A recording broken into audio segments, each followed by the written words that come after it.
Bunların şöyle bir durum var, bir tablo var. Trump ikide bir açıklama yapıyor. Savaş öyle anlaşılıyor ki eli kulağında. Ya blöf mü yapılıyor, gerçekten vuracaklar mı ya da müzakereye mi zorluyorlar? Eğer bir saldırı olursa İran'a yönelik bir savaş başlarsa Rojalat Kürtlerinin pozisyonu ne olur, durumu ne olur? Burada dört parça Kürdistan şimdiden tedbirler alarak Rojalat için hangi yol yöntemlere başvurabilir, hangi tedbirleri alabilir? Evet, yani bakınız tekrar buna döneceğim ki biz teorik olarak e, yeni bir sisteme hazırız. Bu İran olsun, Roja olsun, Bakur olsun, Güney olsun. Yani Kürtler böyle bir şeye hazırlar. Yani Kürt partileri bütün planlarını, şeylerin hazırlıklarını yapmışlar bildiğim kadarıyla elbet.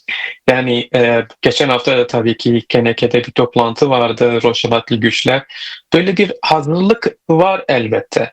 Ama yani İran'da acaba bugün mü savaş olacak? Yani bugün tabii ki 1979'da tam bugün Khomeini İran'a döndü ve 10 gün boyunca bir şey diyorlar, yani bir 10 günlük 12 Behmen ile 22 Behmen arası Dehe-i Fecr devrim oldu. Şimdi bazı diyorlar ki de Amerika tamamen bu noktaya getirmek istiyordu. Çünkü sembolik olarak devrimin bitmesine denk getirmeye çalışıyor. Yani orada da canavarlar var. Yani İran rejimi yıkılırsa tabii ki şimdi devletin elinin altında olan bir sürü farklı gruplar var ve Şii gruplar. E, Biz İran'da bunu hep duyuyorduk imamlardan, mullalardan. 1400 senedir biz böyle bir rejimi inşa etmek için savaşıyoruz. Yani 1400 senelik bir e, kimlik çatışması var orada. Sadece bir devletten bahsetmiyoruz. Venezuela devleti gibi değil. İran devleti tabii ki çöküş yaşıyor ve bu çöküş ha bugün ha yarın ha gelecek sene ha Amerika müdahale etse, başka bir güç müdahale etse bitiyor. Çünkü bu kimlik ve ısrar ettiği o eski dediğimiz şey artık ölmüş ve insanlar ciddi bir yaşam sorunları yaşıyorlar. Bunu devam edemezler ama Trump sistemine baktığımız zaman bu yeni sisteme, dünya sistemine baktığımız zaman artık koalisyondur, ne bileyim ilişkilerdir, anlaşmalardır. Bunlara bakmıyorlar. Sadece itaat istiyor. Bu yeni sistem itaat istiyor. Ha Daesh olsun, Ahmet Şar olsun, Khamenei'nin oğlu olsun, Erdoğan olsun ya da demokrat biri olsun fark etmez. Yani itaat ediyorsa bu emperyal güç, Amerikan yeni sistem, kuracağı sistem sorun yoktur. Ve şimdi Amerika'nın derdi bu rejimden sonra nasıl bir şey çıkacak? Yani bu rejimden sonra benim bir kanaatim şöyle bir şey ki İran İmparatorluğu artık çökecek. Yani artık yeni bir insan, ne bileyim Muhammed Reza Şah'ın oğlu, bu şimdi tam bir opozisyon figür hale dönüşmüş İsrail ve Amerikan yardımıyla. O gelebilir. Rejimin içinde Marco Rubio'nun dediği gibi biri çıkıp sistemi tekrar birleştirebilir. E, Ama herhangi bir alternatif artık bu olan yapılanma, bu olan İran dediğimiz şeyi e, böyle kalamaz. Bu kesindir ve bu herkes biliyor. Herkes de bundan çok korkuyor. Özellikle Türkiye, özellikle Arap ülkeleri.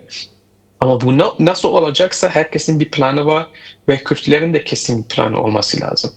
Birinci derecede savunma meselesi konuşmamız lazım. Onu halletmemiz lazım. Yani dediğim gibi Rojava için söyledim, askeri anlamında değil, yaşam anlamında ki Rojhelat, Bakur gibi, Rojava gibi, Başur gibi çok fazla acı çekmemiş açıkçası.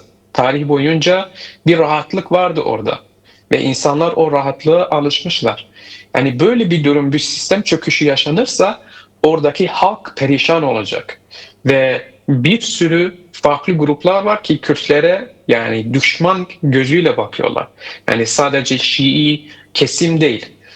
Oradaki İran nasyonalist kesimi, özellikle Rıza Pehlevi'nin kesimi çok yani Daesh gibi bakıyorlar Kürtlere.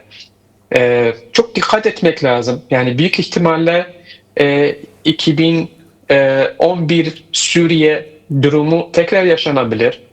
Bir rejim kalıntısı kalıp savaş da devam edebilir. Yani biz Rojava'nın 2012'si gibi biz sürece hazırız tabii ki Kürtler olarak. Ama acaba Rojava'nın 2026 süreci için hazır mıyız Rojava'da? Onu ben bilmiyorum açıkçası. Yani nasıl bir ders almamız lazım Rojava'dan? Şimdi Rojava partileri, kesimleri bunu çok dikkatli bir şekilde bakmaları lazım. Çünkü İran'da durum netleşirse bir sistem tekrar geri dönerse yani herhangi kesim olsa. Çünkü maalesef Kürtlerde böyle bir milli bir güç, bir devlet kurma ne potansiyeli var, ne isteği var, ne böyle bir tarihi var. Yani böyle bir şey olursa acaba Kürtler bunun bir parçası olacak mı? Nasıl olacak ve ya da bizi dışlayacaklar mı? Yani Afrin gibi, Serekani gibi, şimdi Kobani, başka yerler gibi acaba Mahabat'ta, Safkız'da böyle bir şey yaşar mı? Yani Türkiye şimdiden Azerilerle bazı planlar yapıyor. Araplar güneyde bazı planlar yapıyorlar. Huzistan'da, Buşehir etrafta, Beluçistan'da böyle bir şey var. Yani şimdilik durum tabii ki Kürtler de buna hazırlar. Ama 10 sene sonra, 20 sene sonra nasıl olacak? Buna kesinlikle böyle bir planımız olması lazım. Yeni bir alternatif, yeni bir plan koyuyorsak ondan ısrar etmemiz lazım. Ona göre şimdiden adım atmamız lazım.